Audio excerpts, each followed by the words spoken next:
British airman and French flying man demonstrate two different systems. Franky Zapata flyboard versus Browning's jet suit Daedalus Mark 1. 1 week after the French inventor Franky Zapata failed to cross the Channel, sea sector between France and UK, with his Flyboard Air, he will renew his attempt very soon.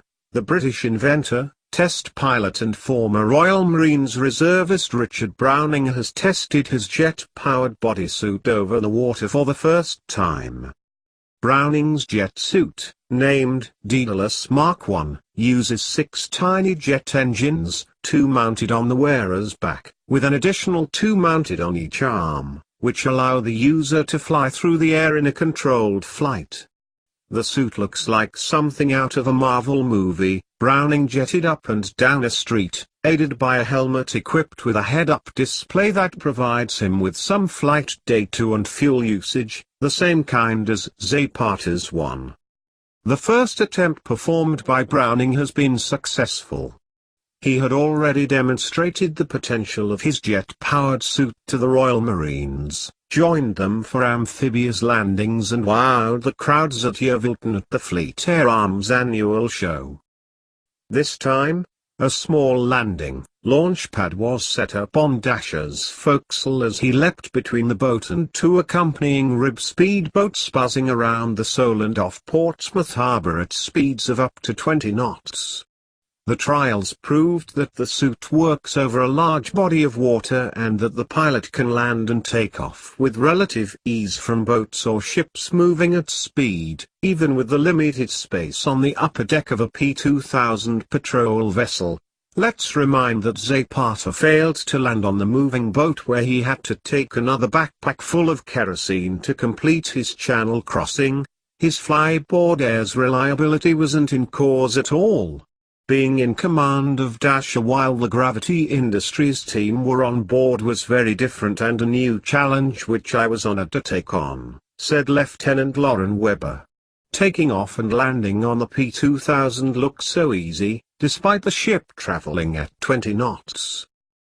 The rocket man himself said the work with Dasher proved extremely successful and laid the foundations for further tests at sea from some of the Royal Navy's larger warships.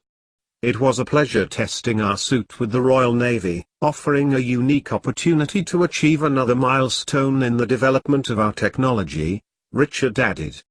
Franky Zapata's Flyboard Air can lose 1 engine and still continue the mission.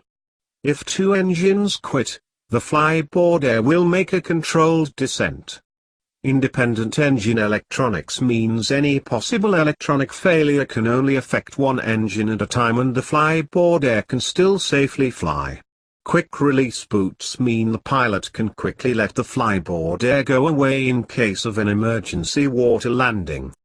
There are triple redundant flight controls, 2 wired systems, plus 1 wireless backup system. The auto hover mode allows the pilot to maintain a steady altitude without having to manage the throttle. The embedded stabilization is independent of flight controls. Isolated turbines with improved cooling and lubrication increase jet engine reliability and lifetime. Each engine is independently supplied with kerosene. The status indications provided via head-up display informs the pilot of the engine status, fuel levels, altitude and speed.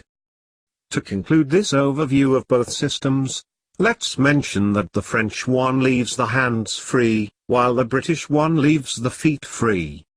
Hence, different constraints in shaping their operational use. Thank you for watching. Please like, share, comment, and subscribe.